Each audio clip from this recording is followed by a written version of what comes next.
de nous retrouver en direct de la Rêve TV ici à l'hippodrome de Longchamp pour cette deuxième journée à la rencontre des entrepreneurs de France. Nous sommes ce soir avec Loris Viarouche. Bonsoir. Bonsoir. Merci d'être avec nous. Vous êtes le directeur marketing de Dell Technologies pour la France. Alors Dell, on va le rappeler, c'est 130 000 personnes, je crois, à l'international, 100 milliards de dollars de chiffre d'affaires. Cette rêve, vous l'aurez noté, est placée sous le signe de l'avenir, de la transformation. La technologie, c'est clairement un outil de transformation de nos sociétés. C'est en ça qu'aujourd'hui, Dell aide les entrepreneurs.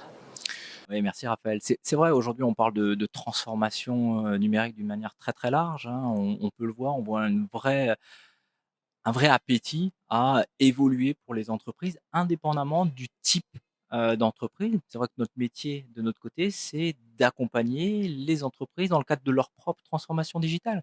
Que ce soit un établissement public ou privé, c'est vraiment notre vocation.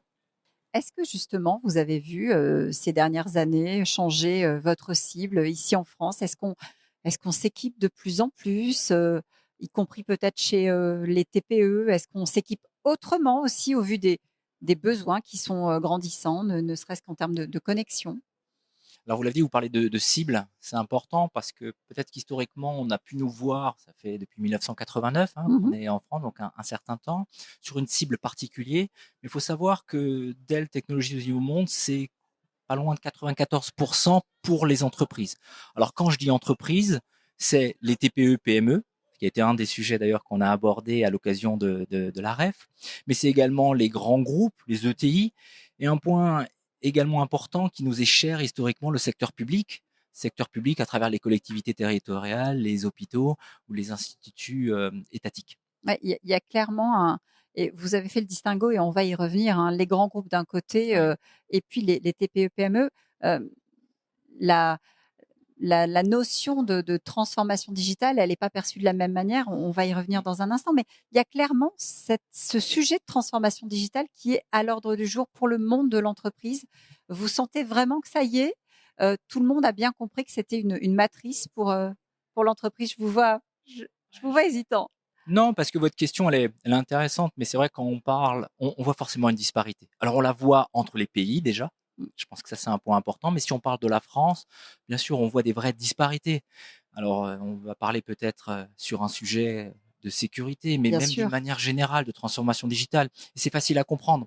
Aujourd'hui, quand on est une entité régionale, avec un outil de production, avec 25 employés, on n'a pas la même maturité qu'un grand groupe du CAC 40 avec 1000 personnes. Donc, de par la nature même des entreprises, déjà, il y a une différence qu'on peut voir. Mais si on veut être, ce qui est notre caractère plutôt positif, on a quand même vu une évolution très importante par nécessité, notamment ces dernières années, d'une transformation digitale qui a été poussée. D'ailleurs, on a gagné, on considère, une quinzaine d'années grâce, si je peux me permettre, au Covid notamment, et une accélération sur la transformation digitale. Alors, vous l'avez dit, il y a un sujet qui préoccupe plus particulièrement les entrepreneurs. Il y a eu d'ailleurs une REF numérique sur les questions de cybersécurité. C'est la question des attaques. On a vu que les collectivités étaient attaquées désormais, que les grands groupes l'étaient, mais que les petites entreprises l'étaient aussi.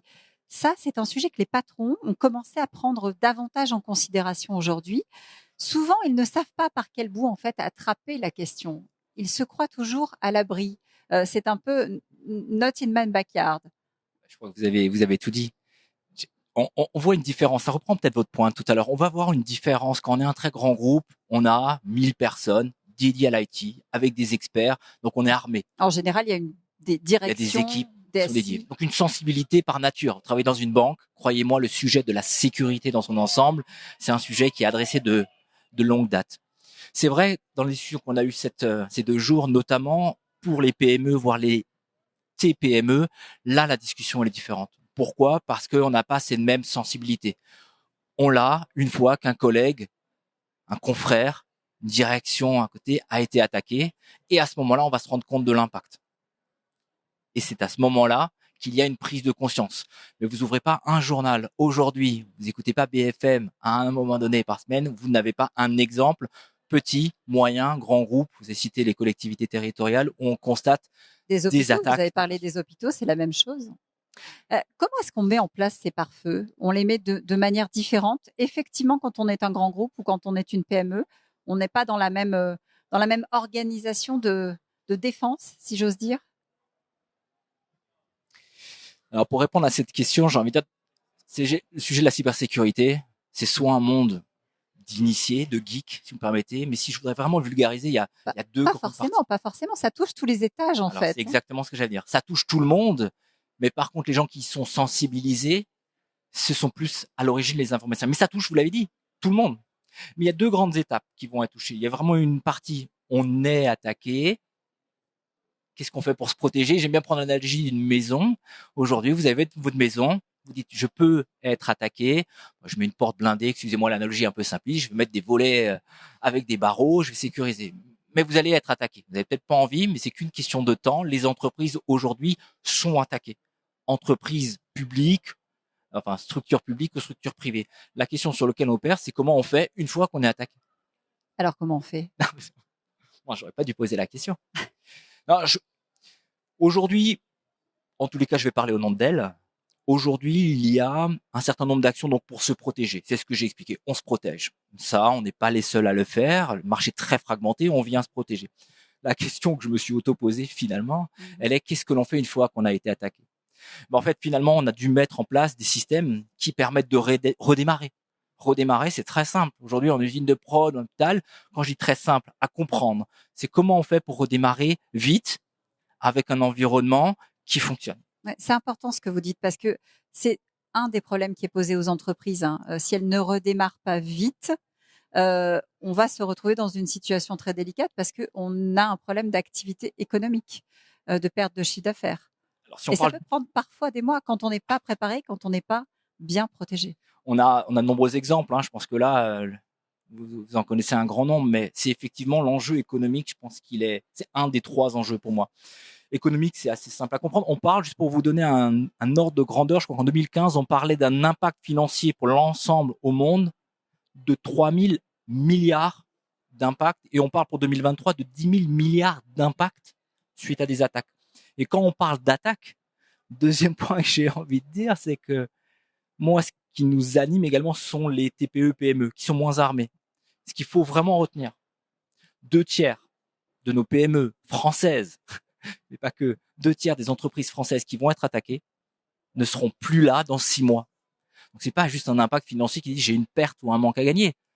L'entreprise, 2 tiers, ne sera plus là si elle n'a pas mis en place des solutions permettant de redémarrer de manière saine. Oui, et c'est d'autant plus important que ça entraîne les choses en cascade parfois, c'est-à-dire quand on est attaqué, euh, il peut y avoir des conséquences pour les fournisseurs, pour les sous-traitants. C'est en aval et en amont. C'est un super exemple. On en parlait ce matin lors de la table ronde avec d'autres enjeux. On parlait notamment des grands événements sportifs et de sécurité. C'est exactement ça. On va penser qui va être attaqué, mais il y a derrière un écosystème de partenaires, de collaborateurs, d'entreprises qui font vivre cet écosystème. Et ça, ce sont nos PME françaises. Et si une PME est attaquée, par rebond, bien sûr, elles sont touchées. Ouais, les fameux dommages collatéraux. Aujourd'hui, compte tenu de ces enjeux, qu'est-ce que vous avez, vous, transformé chez Dell? Est-ce que vous avez changé votre outil, votre positionnement, ajouté en quelque sorte des cordes à votre arc pour mieux répondre justement aux attentes de vos clients? Alors oui, pour ceux qui connaissent pas, c'est vrai que je parlais beaucoup de Dell sur la partie connue, ce qu'on appelle le workforce transformation, Oui. l'environnement des postes clients, nos solutions cloud, les solutions de stockage. Mais le dernier pilier où on n'est pas connu, en effet, c'est la sécurité. On a beaucoup investi sur ce sujet-là pour mettre en place des solutions diverses et variées, que ça soit pour encrypter les postes clients. Mais si je devais retenir qu'une solution pour parler des PME, c'est vraiment, là-dessus, on a la chance d'être leader sur le sujet, c'est vraiment de mettre en place des solutions qui vont permettre de redémarrer le plus vite possible. Ça, c'est vraiment notre particularité à travers des solutions de ce qu'on appelle, pardon pour le jargon, mais c'est ce qu'on appelle la cyber-résilience. Donc ça, c'est vraiment aujourd'hui les solutions que l'on met en avant et qu'on pousse au niveau des PME. Et j'insiste, quand je dis on, c'est Dell avec l'ensemble de son réseau d'intégrateurs locaux avec un maillage souvent en région. Donc on se fait avec nos intégrateurs français. Ouais, faire de la pédagogie aussi auprès des entreprises, j'imagine. Oui, la pédagogie, c'est vraiment le point. Je pense que c'était un des sujets aujourd'hui, c'est cette prise de conscience. C'est une prise de conscience. Aujourd'hui, la prise de conscience, elle est forcée. Plus personne ne peut. On a encore quelques personnes qui pensent être aujourd'hui à l'abri.